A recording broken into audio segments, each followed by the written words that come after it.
right, welcome again. So this is the first instructional video, the initial setup.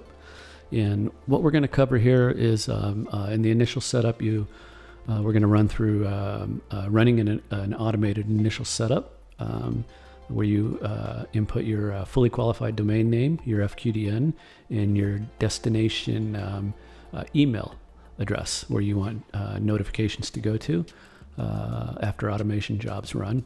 And then next we'll go over setting up a few settings in your settings Python module to set up your SMTP relay server.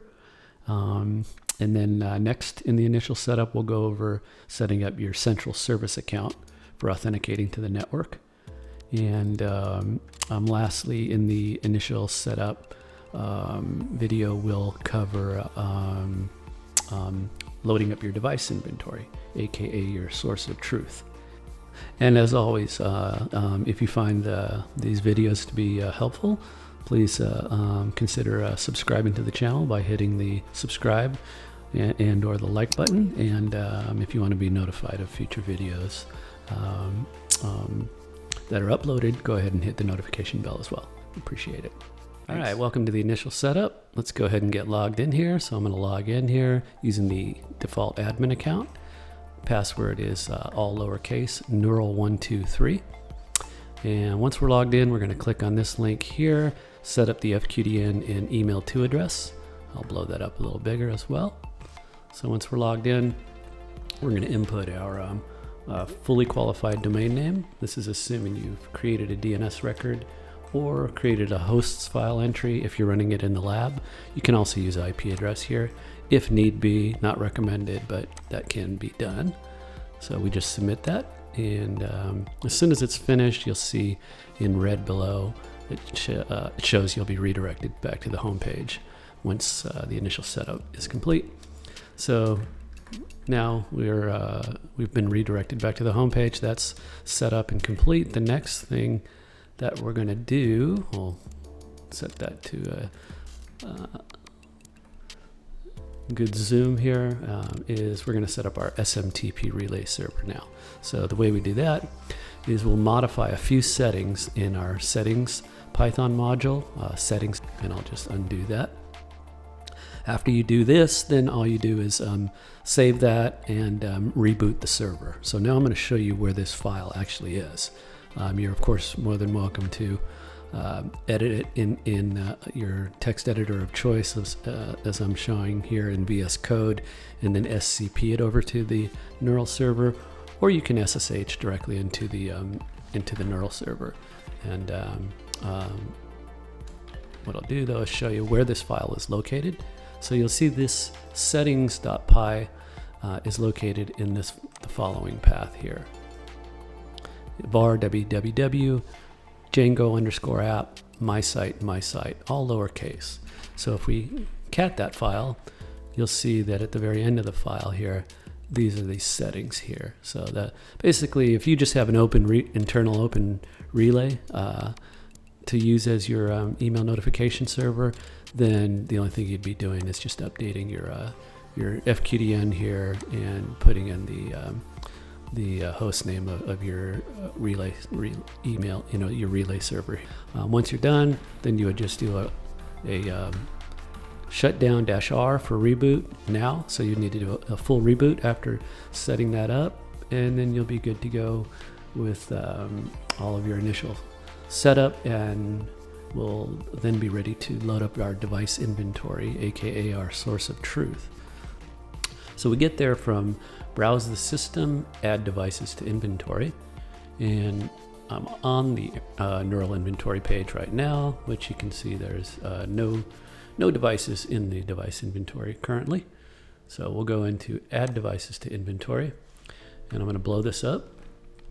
So you can see there's all of the database fields. The headers are pre-filled for you in this web form.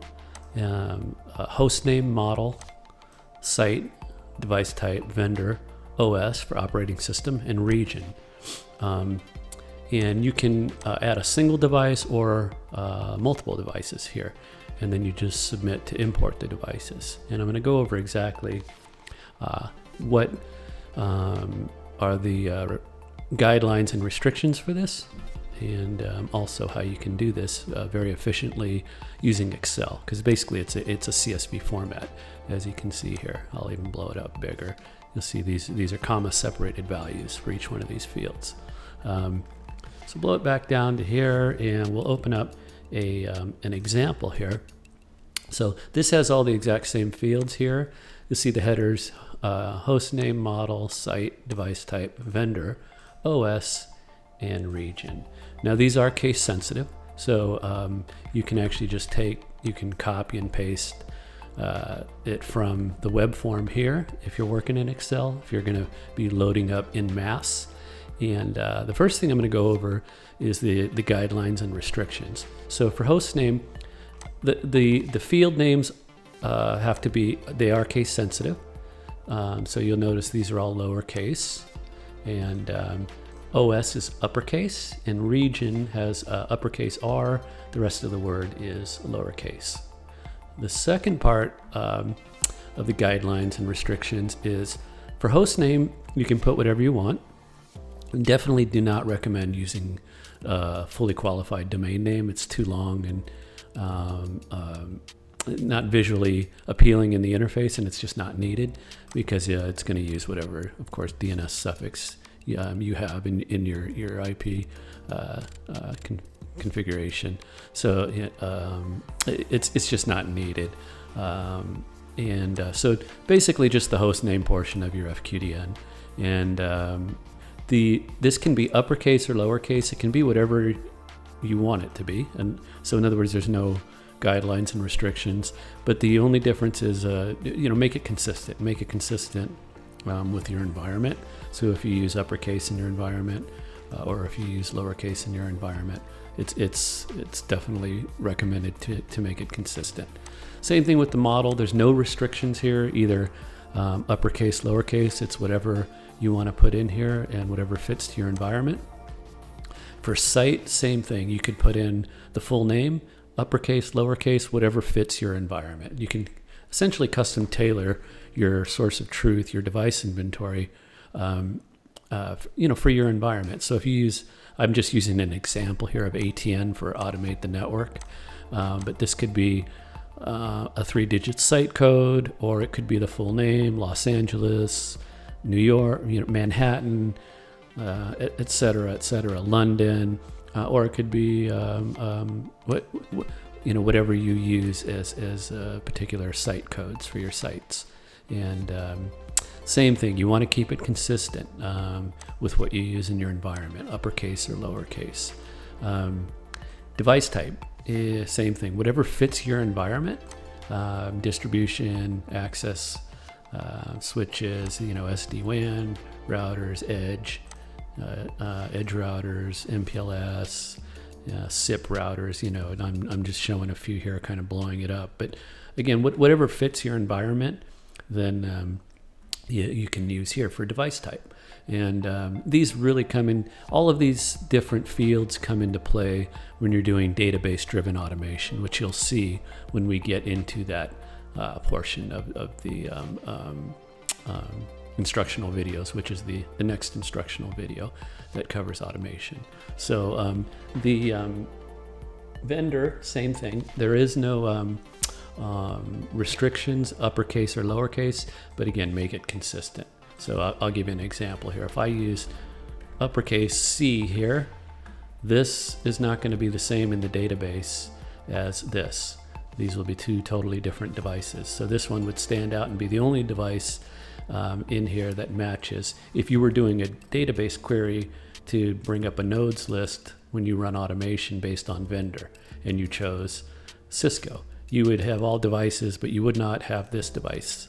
As well as if you chose this device to run automation on, based on a query of Cisco, you'd see it wouldn't, you wouldn't pick up on any of the other devices. So again, just keeping everything consistent. And the region, same thing, whatever fits your environment. So whether that's a global network where you just have the 3 regions of the world, EMEA, NASA, for example, and APAC, Asia Pacific. But if you're, let's say you're just a nationwide company, or you're a global company, but you further break down subsets in regions, let's say in the United States, you might have, Northwest, Pacific Northwest, or Midwest, East Coast, et cetera, et cetera. So whatever fits your environment, you can put here. And again, no, it's not case sensitive. You can use uppercase or lowercase. Keep it consistent. The next thing which I left, as the final item in the guidelines and restrictions, is there are guidelines for the operating system, and the guidelines for the operating system are, I'm going to show you here, are these guidelines. So for any one of these vendors, these obviously are all Cisco here. If you're using like C-Edge routers and using the Cisco SD-WAN solution, and you have the SD-WAN image, use in uppercase SD-WAN-iOS, and all of these are uppercase. If you have iOS XE, use iOS-XE, et cetera, et cetera. For NXOS, you can use either NXOS or NX-OS. Either one will work the same from the system's perspective. If you have EOS devices, Arista or Arista, however that's pronounced, there is a guideline here. It's a uppercase R, and then the rest of the word is in lowercase. ASA in Cisco devices is all uppercase ASA. Juniper's, JunoS, all uppercase, et cetera, just as it's shown here for Palo Alto, Aruba, Checkpoint, and Alcatel. The reason that these guidelines here have to be followed, and I'll bring this up here, that just paste this in as just actually I'll cancel that. It's not going to let me paste that in, but the reason that in the OS field this is basically a guideline you need to follow is, while it's not enforced, so if you don't follow it, it's not going to error out. It'll allow you to put in anything you want there for the OS field. But what'll happen is you will break the 2 different things. Essentially, there is a weekly config backup program that runs, and it's vendor agnostic. It'll run and do config backups on Cisco devices, NXOS, iOS, on EOS devices, Arista, ASA, or Juniper's JunoS. And it'll work for any one of those vendors automatically, because what it's going to do, it's actually going to do a database query on the back end that will query and look at the OS field in the database object.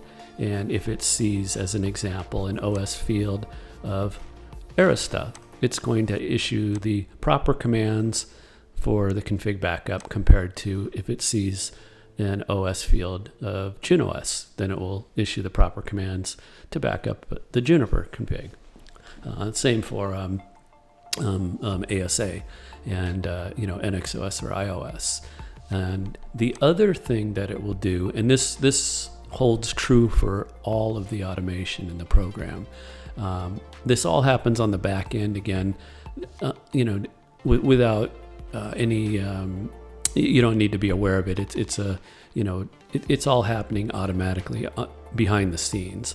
But basically, whenever you run automation, it will automatically disable pagination on all of these vendors. So if I run automation on a bunch of devices that are JunoS, it's going to do the same thing. It's looking at the OS field of the database object for that device in the device inventory, and when it sees JunoS, it's going to issue the proper command to disable pagination for you. So you don't have to enter those commands yourself.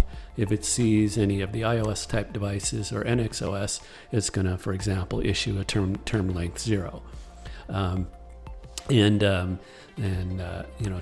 Term page 0 for the ASA devices. It'll also work for Palo Alto, Aruba, Checkpoint, and Alcatel. So, and it's very easily extensible to add additional vendors as needed for your environment if you needed to customize it from a developer standpoint. So, essentially, you can screenshot this or pause the video at this point. But whenever you're loading up your device inventory, basically the two base guidelines that you need to follow is for any one of these vendors, these operating system types and vendor types, for example, use these strings uppercase exactly as shown here. And then pagination will be disabled properly automatically for you. And the weekly config backups, which are vendor agnostic for all of these different vendors, will work properly for you. And then the other guideline, which is must be followed, is the headers here. So as far as being case sensitive, and as long as you can work in Excel and you can just copy directly off of the web form itself, which automatically, and I'll even go back, you'll see here, it automatically pre-populates your headers here, and that's it. So you take that, you go into Excel, you've got your headers for all of your database fields here, and then you just fill it in again. And this is where you can get creative again and customize your environment as far as use your own site naming conventions, your own device type naming conventions for all types of devices, distribution access, core, MPLS routers, SD-WAN routers, SIP routers, leafs, spines, super spines, etc. And then you can customize your regions to fit your particular environment. And other than that, I'm going to show you this particular,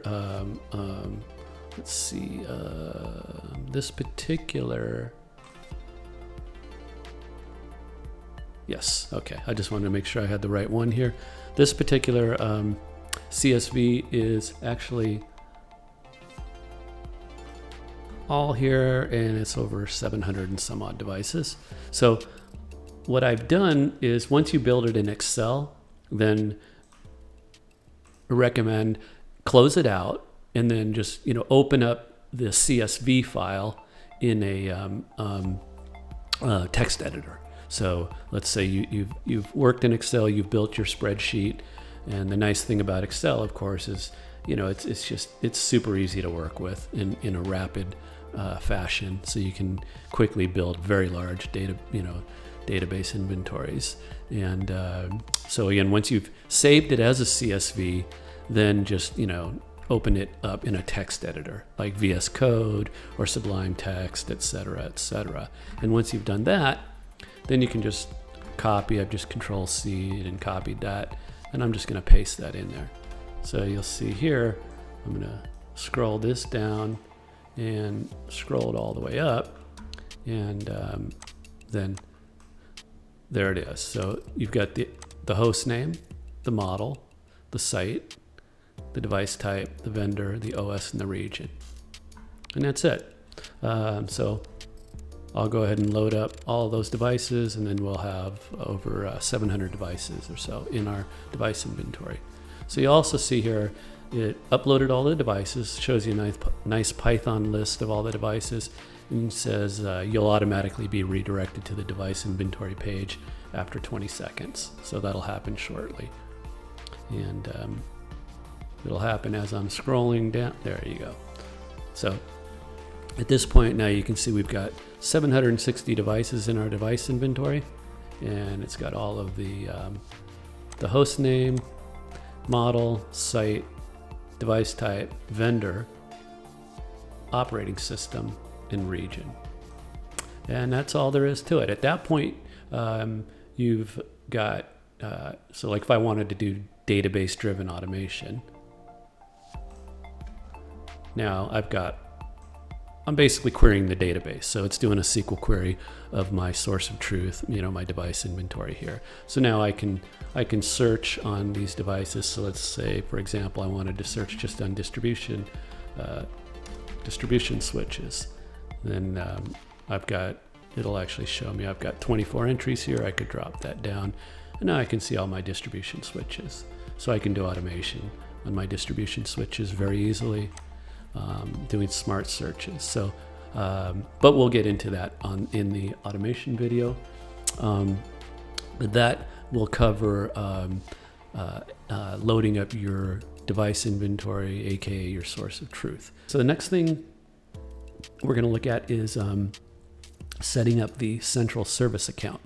And the way we do that is from browse the system, we'll go into the Django admin interface, and we'll go into the neural link here. And these are all the different neural database tables. And we'll go into SVC ACCTS, which is the service accounts. So this particular service account we see here, and I'll blow it up, service account NetBrains. This is the account that is used by the automation on the back end to authenticate to the network, whether that's SSH or API calls, and any automation that's coded on the back end will use this account. Whereas it's going to track you as the person that you're logged in as, and it's going to track that you ran the job, but the actual account that's used to authenticate to the network node is going to be a central account. So this particular account, as you'll see here, its default password is the same as the default admin password, neural123, all lowercase, but you'll be changing this because you don't want to use the default. And this account, which exists as a database object in MySQL, the username and password, it's an AES encrypted password that I'm just dynamically reading from the MySQL database right now as I bring it up and view it. But what you're going to need to do is build this account in your network environment. So for example, if you use TechX or LDAP, or if you build it in your Active Directory in LDAP, and then your TechX server taps into your LDAP to use this account and password, as well as any network nodes that use, say, a local username database, you'll need to create this account in your environment. So because that is the account name that's used when it authenticates to the network. So essentially what you'll do is you'll create this account with whatever complex hardened password you want to use in your environment. Then you just need to come back in to, and we'll scroll back, we'll go back to neural, to the main neural interface. You go to browse the system, Django admin interface, neural, service accounts, go into that account. And then once you create this account in your environment, let's say, just making the assumption that you're using TechX, and or any LDAP or local, particular nodes that just have a local user database. You've created this account there, whatever that password is that needs to be consistent everywhere. Then you'll just need to update it in on the neural system, because whatever password exists in your real environment, then you're going to need to, let's just say, as a test, we used 5555. Of course, it's not going to be what we use, but if that's what your password was, you'll just come in here and update it. And that's it. That's all there is to it. Update it, save it, and then go back to your site. So as an example, I'll go back in there and just put it back to the default. And we'll put it back to the neural123. We'll save it again, and we'll go back in here. And after that, that's all that's needed from the neural end of things for your central service account, is essentially that you need to create it in your environment, and whatever password you use, whatever complex password you use, you need to update that on the neural server itself. Okay, so that'll cover the initial setup video. Appreciate you watching, and we'll see you on the next one.